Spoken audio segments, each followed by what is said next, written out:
Thank y'all for clicking on this edition of the Daniel Saul Show here on YouTube.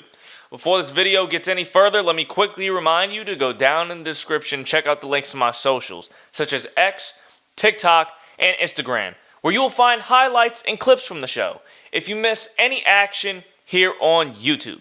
Let's get into the video.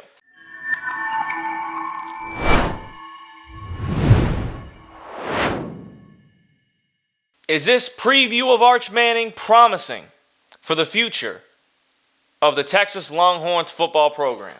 I'd say yes. It is promising, without a doubt. His first start, okay? Let's look at his stats here, okay? For his first start, it consists of 258 yards passing, 2 touchdowns, sadly 2 INTs, 15 of 29 for 51.7% completion, which is not bad for his first start.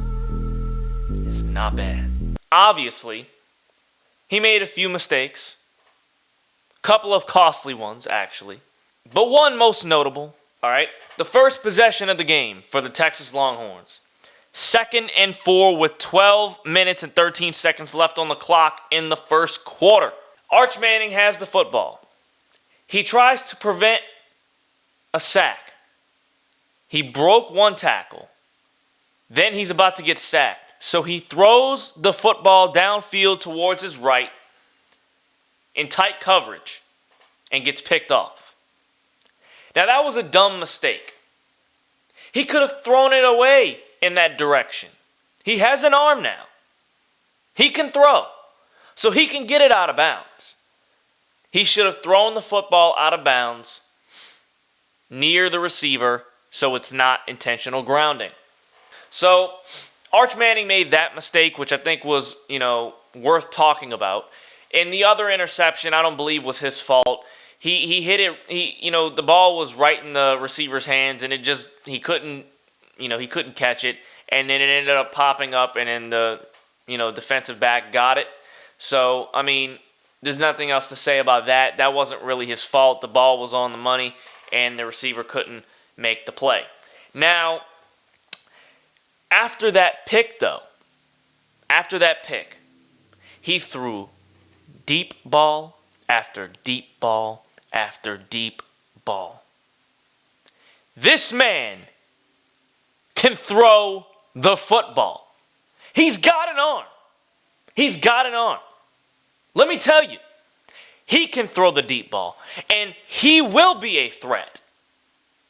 Them defensive backs better be ready because he's going to throw that football. When he becomes the starter of this Texas Longhorns football team, he will have plays designed for him to throw the football down the field. Mark my words, because he will do it. In tight coverage, weak coverage, he's going to throw that football. And they're going to score plenty of touchdowns in his career. Because he has something that not a lot of college quarterbacks have, especially as a freshman. Especially as someone that doesn't have the college experience of playing quarterback like he does yet. This is his first start, ladies and gentlemen. And I get it. It's against University of Louisiana Monroe. I get it.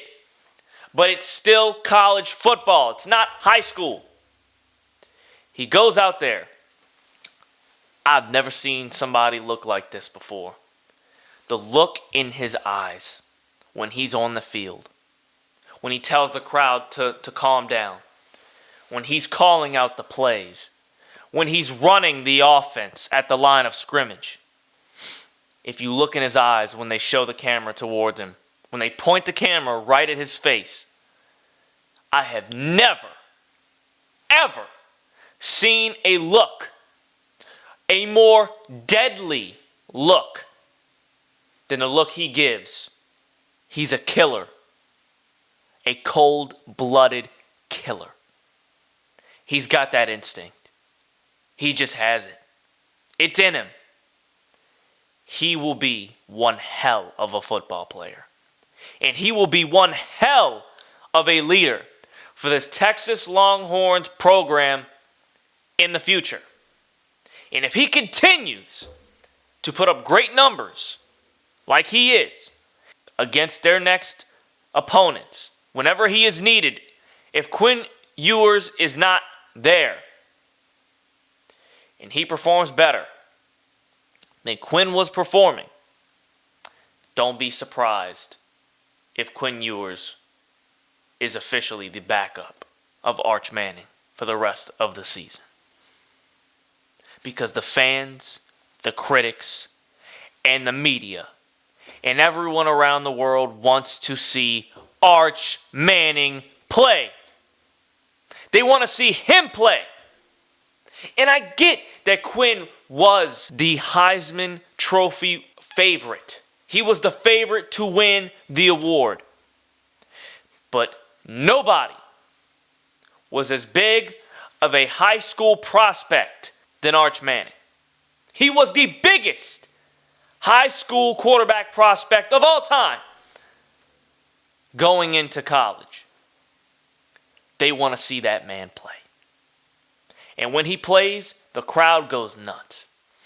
The fans go nuts when he just walks off of the sidelines to get on the field. They're cheering for him before they even call a play.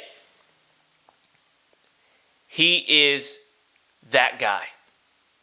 And he will bring much success to this Texas Longhorns program in the future. If not this season. Because they got a tough schedule coming up. Tough schedule. They play Georgia. They play Kentucky. They play Vanderbilt. They play Mississippi State. They play these guys. They play these powerhouses. They better be ready. They better be ready. Because if Quinn Ewers is not playing, I think they'll be in great hands. Thanks for watching this edition of the Daniel Saul Show. Make sure you go like, turn on post notifications on as always, and comment. Let me know what you think about this video. And if you want to see more greatness and more clips from this show, make sure you go subscribe to my channel. Because I will be back with more videos on football, basketball, and boxing very soon. Peace out, y'all.